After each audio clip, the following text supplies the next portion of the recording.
मेरा पहला प्रश्न है आपसे कि ये किस क्षण आपको लगा कि मेरे प्रदेश में, मेरे राज्य में, मेरे भाई बहनों के साथ, मेरी माताओं बहनों के साथ ये क्या हो रहा है और मुझे आगे आना चाहिए, लोगों की मदद करनी चाहिए क्योंकि सहायता उपलब्ध नहीं हो पा रही। वो कौन सा ऐसा क्षण था जिसने आपको प्रेरित किया? एक तो पहली बात तो यह है कि केवल उत्तर प्रदेश में नहीं, उत्तर प्रदेश तो प्राथमिक रूप से है ही, बाकी भी लगभग 8 राज्यों में मतलब मदद पहुंचाने की कोशिश है। जैसे राजस्थान में थोड़ी दिक्कत आ रही है कि ट्रांसपोर्टेशन की समस्या आ रही है और हिमाचल के भी कुछ हिस्सों में समस्या आ रही है, लेकिन उत्तराखंड में ठीक पहुंच गई है। उत्तर प्रदेश में तो खैर लगभग बहुत सारे जिले, लगभग सारे जिलों में अपने साथी काम कर रहे हैं। महाराजगंज में, रायबरेली में, सुल्तानपुर में, अमेठी में और पश्चिमी उत्तर प्रदेश के सारे जिलों में, देवरिया में, बहराइच में, बाराबंकी में, सब जगह कोविड केयर सेंटर्स खुले। ब्रिजेश, जब ये आपदा शुरू हुई पिछली बार, तो एक भारतीय सामान्य नागरिक की तरह मैंने जो टैक्स चुकाते हैं, जो हम लोग देते हैं, और संयोग से, सौभाग्य से, माँ हिंदी की कृपा है कि वो छोटा मोटा नहीं होता है, वो भी काफी बड़ी मात्रा में होता है, करोड़ों की संख्या में होता है। तो मुझे लगता था कि मैंने टैक्स के पैसे दे दिए, मैंने 33% इनकम टैक्स दे दिया, मैंने जो काम किया उस पर 18% जीएसटी दे दी, जो बचा हुआ पैसा मुझे मेरा 49%, उसमें से भी मैंने जो खरीदा उसमें से भी टैक्स दे दिया, माचिस खरीदी उसमें भी टैक्स दे दिया।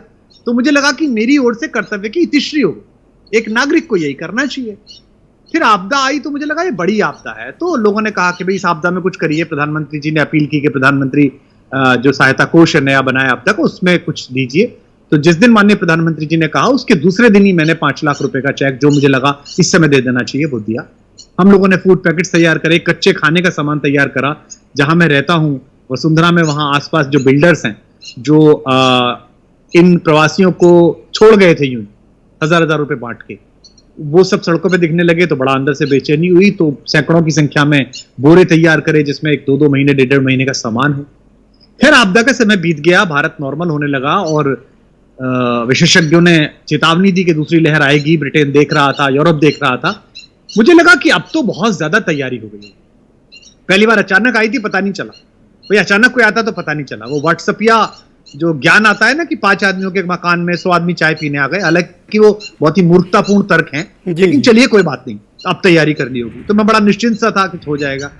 लेकिन ब्रिजेश, जैसे ही आपदा शुरू हुई, साहित्यकार, कवि, परिचित, जो मेरा एक विस्तृत परिवार है, मैं 5 भाई बहनों में सबसे छोटा हूं, लेकिन संयोग से चूंकि आप जैसे मित्र हैं और तमाम देश भर में जानकारियां हैं और लोग बाग स्नेह करते हैं, आदर भी देते हैं, थोड़ा स्पेस भी देते हैं, तो सबने मेरी ओर देखना शुरू किया। मौसी के लड़के की कॉल आ रही है, इसकी कॉल आ रही है, भैया अस्पताल दिलाओ, भैया दवा दिलाओ, भैया वो फेबिफ्लू दिलाओ, रेमडेसिविर दिलाओ। तो मैंने अपने सारे रिसोर्सेज के घोड़े खोलने शुरू करे। लखनऊ में मैंने मुकेश बहादुर को फोन कर लिया, कि ब्रजेश पाठक को फोन कर लिया, कानपुर में मैंने किसी और को फोन कर लिया, अलीगढ़ में किसी और को फोन कर लिया, होता रहा।